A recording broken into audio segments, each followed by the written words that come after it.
The Business Army, May the 19th, 2019. In this section, the Roosevelt administration is discussing moving off the gold standard, but still hasn't yet. And in the meantime, the Great Depression is wreaking terrible havoc on ordinary people's lives, while at the same time, the rich are quite unnerved by the possibility that Roosevelt and his government might move away from gold as a directly linked support for the U.S. dollar. Interior, the Oval Office, several days later, afternoon. Roosevelt is sitting near his desk. However, he's moved himself from behind his desk toward the center of the room. One sees him sitting in his wheelchair. Ray Moley, Lou Douglas, James Farley, Rexford Tugwell, Lewis Howell, Adolph Burl, and other advisors sit on chairs and a sofa nearby.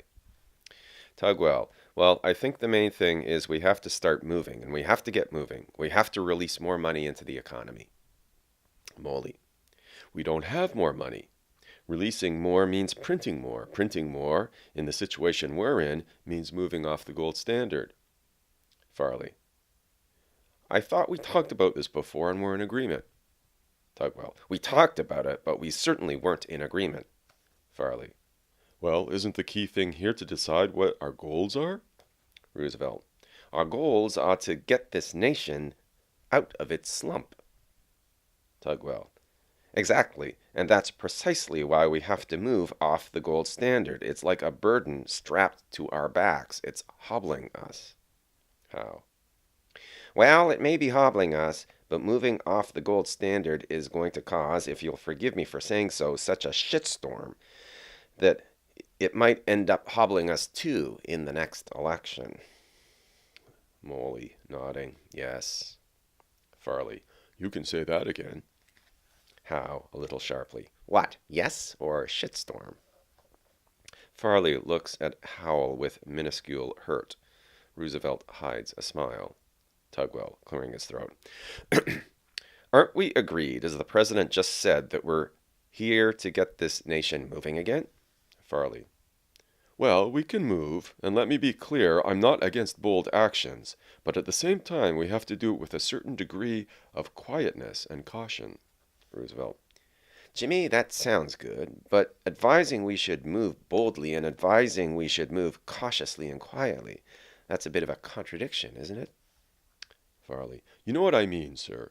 We have to make our moves, but we can't bring attention to them. The other side can't see us coming. And that's the problem with changing the gold standard. People will start looking at us too close for comfort. Tugwell, I think the people who'll be bothered by a move off the gold standard see us just fine already. We're pretty visible where we're sitting. Oh. Well, if this is where we're sitting, let's make goddamn good use of it. Exterior, a newspaper stand close to Grand Central Station, New York City, early morning. A newsboy is hawking newspapers. Newsboy, get your Herald Tribune here. A man in a beige red raincoat stops by the boy. Newsboy, Herald Tribune, sir? Man, no, I'll have a Times. The newsboy hands the man a New York Times. Man, on second thought, give me a Herald Tribune, too. Interior, the headquarters of the DuPont Company, morning. DuPont is apoplectic. DuPont to an assistant. Can you believe it? Can you believe it? The assistant, somewhat dumbfounded, does not respond. DuPont. Move off the gold standard, and you know what happens. No response. DuPont reaches into his pocket and pulls out his wallet. All he has in it is one $10 bill. DuPont. You! Show me your billfold. The assistant pulls out his own wallet. Impatiently, DuPont yanks bills from it and throws them into the air. DuPont. All this! Worthless! Look at it! It's just paper, isn't it? Assistant. Yes, sir. DuPont. It's the gold that's behind it that counts. What do you want? Paper or gold? Interior, a brokerage office, New York City, morning, a few days later. Title: The Office of Murphy & Co., 52 Broadway. Medium shot of the middle of the office. Clerks, secretaries move back and forth in a bustle of business. The women wear conservative cotton print dresses and sensible shoes with heavy-set Romanesque heels. The men are all dressed in white shirts and black suit trousers. Many of them have thick elastic bands around their sleeves. The camera slowly pans across the main area of the office until it stops in front of the door of a private office. The office has a frosted glass window. Stenciled on the glass are the words, Grayson M.P. Murphy, President. A young man, thin, with a worried, almost pinched face, enters the office. Interior, the office. Sitting behind an imposing desk is Grayson Murphy. He is stolid, an extremely phlegmatic man. His entire being seems immovable. His eyes have the unnerving watchfulness of someone who has become so used to power that the merest gesture on his part triggers change in the world around him. Murphy. Harrison? Young man, Harrison. You called for me, sir? Murphy regards Harrison for an uncomfortably long moment. Beat. I've been getting reports. Harrison, quickly. I can explain that. Murphy. You're not keeping up your sales figures, and to be frank, I've been hearing rumors.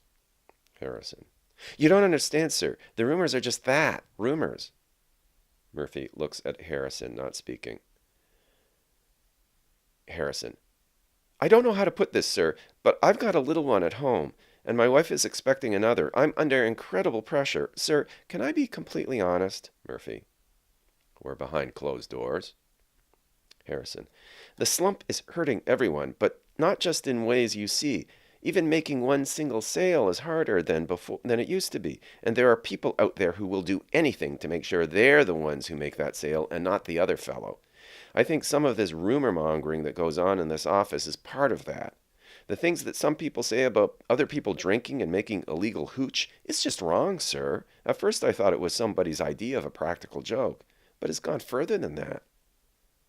SFX. The door to Murphy's office opening with a sudden movement. Gerald MacGuire noisily steps into the office, sees Harrison standing in front of Murphy's desk, and, with a startled look of apology, speaks. MacGuire. Oh, I'm sorry, sir. Somebody told me you urgently needed to see me. Murphy. Yes, but wait outside, will you? I'll be done in a moment. To Murphy. Of course, sir. To Harrison, coldly. Harrison. MacGuire exits.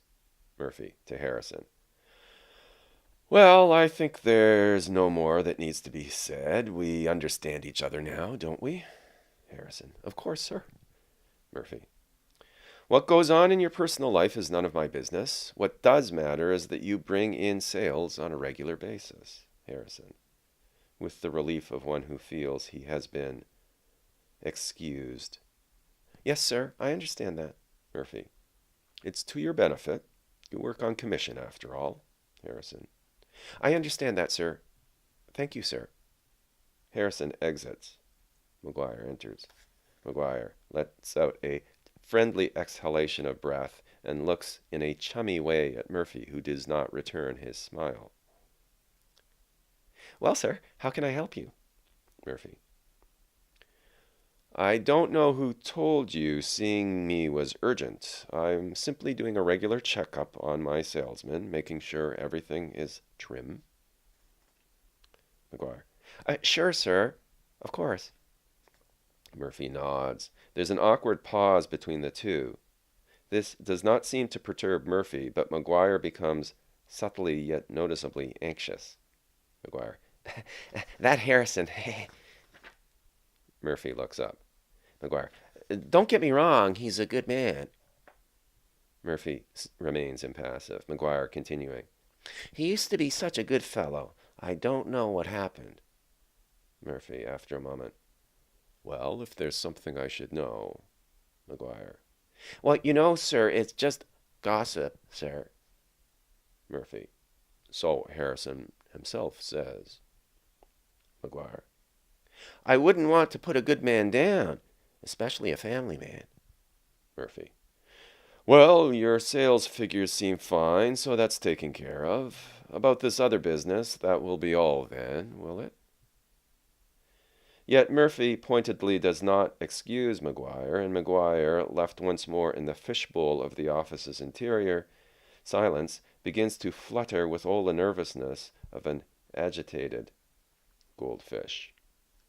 MacGuire. Well, he's got a wife and he's got little ones, but sir, we all do. And that's no excuse. Murphy looks on. MacGuire. I'm not saying I know anything for a fact, but sometimes I walk by Harrison in the morning and there's a smell, an aftershave smell. Murphy. Some fellows like aftershave. MacGuire.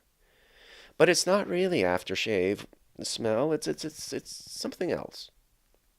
Murphy. Such as? MacGuire, laughing sweatily.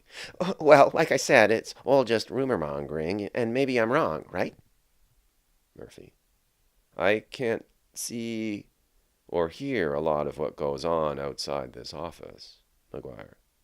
Some extra eyes and ears are always helpful, sir. Murphy. Indeed.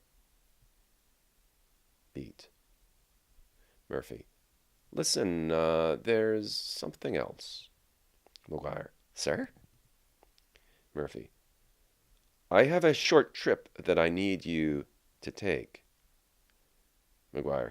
Well, sure, sir, of course.